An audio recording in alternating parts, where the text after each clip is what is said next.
ഇപ്പോൾ 20,000 റുപ്പീസ് മുടക്കി ഒരു ഫോൺ മേടിക്കാൻ പോവുകയാണെങ്കിൽ നമുക്ക് ഒരുപാട് ഓപ്ഷൻസ് കാണാൻ പറ്റത്തില്ല. എന്നാൽ ഒരു 5,000 രൂപയും കൂടെ കൂടുതൽ ഇടുകയാണെങ്കിൽ നമ്മളെ കൺഫ്യൂഷൻ ആക്കുന്ന രീതിയിലുള്ള ഒരുപാട് ഓപ്ഷൻസ് കാണാൻ പറ്റും. അതിപ്പോൾ റിയൽമിയുടെ തന്നെ ഒരു 10 ഫോൺ കാണാൻ പറ്റും. പിന്നെ ഷവോമി എല്ലാ ബ്രാൻഡ്സിനും ഈ ഒരു പ്രൈസിന് ഫോൺസ് ഉണ്ട്.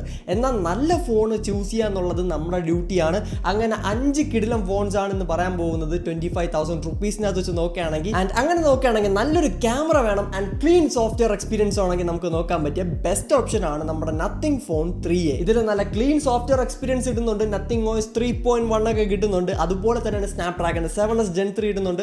6.67 ഇഞ്ചിന്റെ ഒരു AMOLED ഡിസ്പ്ലേ ഇടുന്നത്. 120 ഹെർട്സിന്റെ റീഫ്രഷ് റേറ്റ് കൊടുത്തിട്ടുണ്ട്. പിന്നെ 5000 mAh ബാറ്ററിയാണ് ഇതിൽ കൊടുത്തിട്ടുള്ളത്. പിന്നെ ചാർജർ ബോക്സിനകത്ത് വരുന്നില്ല.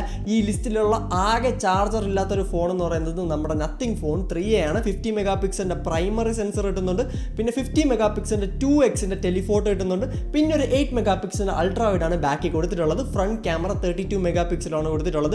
ഓവറോൾ ക്യാമറയ്ക്കും സോഫ്റ്റ്വെയറിനും നോക്കാൻ പറ്റിയ ബെസ്റ്റ് ഓപ്ഷൻ ആണ് അണ്ടർ 25,000 റുപ്പീസ്. ഇനി എനിക്ക് ബാറ്ററിയും വേണം പെർഫോമൻസും വേണം. ഈ രണ്ട് കോമ്പിനേഷനും വേണമെന്നുണ്ടെങ്കിൽ നമുക്ക് നോക്കാൻ പറ്റിയ ബെസ്റ്റ് ഓപ്ഷൻ ആണ് iQന്റെ Neo 10R എന്ന് പറയുന്ന മോഡൽ. ഇതിൽ 6400 mAh ഒരു വലിയ ബാറ്ററി ഇടുന്നുണ്ട്. അതുപോലെ തന്നെയാണ് നമുക്ക് 80 വാട്ട്സിന്റെ ഫാസ്റ്റ് ചാർജറും കിട്ടുന്നുണ്ട്. ബോക്സിലും പ്രൊവൈഡ് ചെയ്തിട്ടുണ്ട്. പിന്നെ ക്യാമറസ് നോക്കുകയാണെങ്കിൽ ബാക്കിൽ 50 മെഗാ പിക്സലിന്റെ പ്രൈമറി, 8 മെഗാ പിക്സലിന്റെ അൾട്രാ വൈഡ് ആണ് കൊടുത്തിട്ടുള്ളത്. ഫ്രണ്ട് ക്യാമറ 32 മെഗാ പിക്സൽ ആണ്. പിന്നെ ചിപ്സെറ്റ് നോക്കുകയാണെങ്കിൽ സ്നാപ്ഡ്രാഗന്റെ 8S Gen 3 ആണ് കൊടുത്തിട്ടുള്ളത്. അതുകൊണ്ട് ഇനി പെർഫോമൻസ് അടിപൊളിയാണ്. അപ്പോൾ പിന്നെ 1.5K റെസൊല്യൂഷൻ സപ്പോർട്ട് ചെയ്യുന്ന 144 ഹെർട്സ് സപ്പോർട്ട് ചെയ്യുന്ന ഒരു ഡിസ്പ്ലേ എടുത്തിട്ടുണ്ട്. AMOLED ഡിസ്പ്ലേ ആണ്, കർവ് ഒന്നും കൊടുത്തിട്ടില്ല. അപ്പോൾ ഗെയിമിങ്ങിനും അത്യാവശ്യം നല്ലൊരു ഡിസ്പ്ലേ തന്നെയാണ് ഈ ഒരു ഫോണിൽ കൊടുത്തിട്ടുള്ളത്.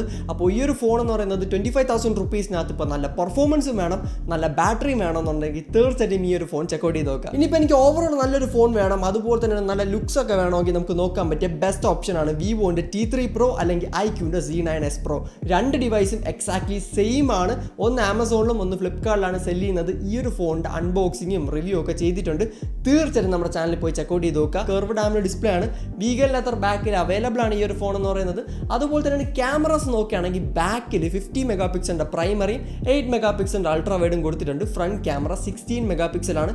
ക്യാമറാസ് ഓവറോൾ നല്ലൊരു പെർഫോമൻസ് തരുന്ന ഒരു ഫോണാണ്. പിന്നെ ചിപ്സെറ്റ് നോക്കുകയാണെങ്കിലും സ്നാപ്ഡ്രാഗന്റെ 7 Gen 3 ആണ്. അതും അത്യാവശ്യം നല്ലതാണ്. പിന്നെ 5500 mAh ബാറ്ററിയും 80 വാട്ട്സിന്റെ ഫാസ്റ്റ് ചാർജറും പ്രൊവൈഡ് ചെയ്തിട്ടുണ്ട്. അപ്പോൾ ഓവറോൾ നല്ലൊരു ഫോണാണ്. അതുപോലെ തന്നെ നല്ല ലുക്സും പ്രൊവൈഡ് ചെയ്യുന്നുണ്ട്. അപ്പോൾ അങ്ങനത്തെ ഒരു യൂസർ ആണെങ്കിൽ തീർച്ചയായും ചെക്കൗട്ട് ചെയ്ത് നോക്കുക. വളരെ നോർമൽ യൂസിനൊക്കെ അടിപൊളിയായിട്ട് ഈ ഒരു ഫോൺ ഹാൻഡിൽ ചെയ്തോളൂ. ഇനി എനിക്ക് സ്മൂത്ത് ആയിട്ടുള്ള സോഫ്റ്റ്വെയർ എക്സ്പീരിയൻസ് വേണം, അതുപോലെ തന്നെ നല്ല ലുക്സും വേണം, പിന്നെ നല്ല ബാറ്ററി ബാക്കപ്പും വേണമെന്നുണ്ടെങ്കിൽ നമുക്ക് നോക്കാൻ പറ്റിയ ഒരു നല്ല ഓപ്ഷനാണ് റിയൽമിയുടെ P3 Ultra. അപ്പോൾ റിയൽമിയുടെ P3 Ultraന്റെ സോഫ്റ്റ്വെയർ തന്നെയാണ് മെയിൻ ഹൈലൈറ്റ്. റിയൽമി UI 6 ആണ് വരുന്നത്. അത് ബേസിക്കലി കളർ OSന്റെ ലേറ്റസ്റ്റ് വെർഷൻ ആയതുകൊണ്ട് തന്നെ കിഡിലും ആനിമേഷനൊക്കെ ഓഫർ ചെയ്യും.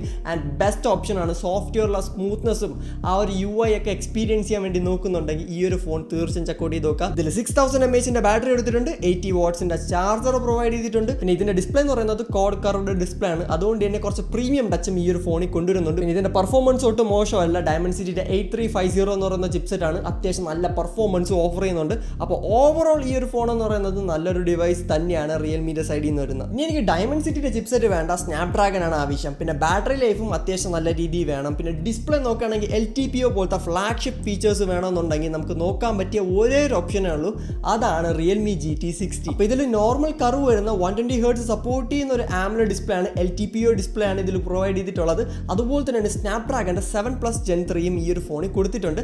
അത്യാവശ്യം നല്ലൊരു ഫോൺ തന്നെയാണ്. പിന്നെ ആകെ കുറച്ച് പ്രശ്നം എന്ന് പറയുന്നത് ഇതിന്റെ ക്യാമറ അത്രമാത്രം ഇംപ്രസീവ് അല്ല. പിന്നെ 5500 mAh കൂടെ തന്നെയാണ് നമുക്ക് ഇതിൽ 120 വാട്ട്സിന്റെ ഫാസ്റ്റ് ചാർജിങ്ങും പ്രൊവൈഡ് ചെയ്യുന്നുണ്ട്. അപ്പോൾ ഓവറോൾ നോക്കുകയാണെങ്കിൽ 25,000 റുപ്പീസിനകത്ത് ഈ ഒരു ഫോൺ കിട്ടുമ്പം ഈസി ആയിട്ട് മേടിച്ചോളൂ. ഇത് റിയൽമിയുടെ വെബ്സൈറ്റിൽ ഇപ്പോഴും 25,000 റുപ്പീസിന് കിടക്കുന്നുണ്ട്.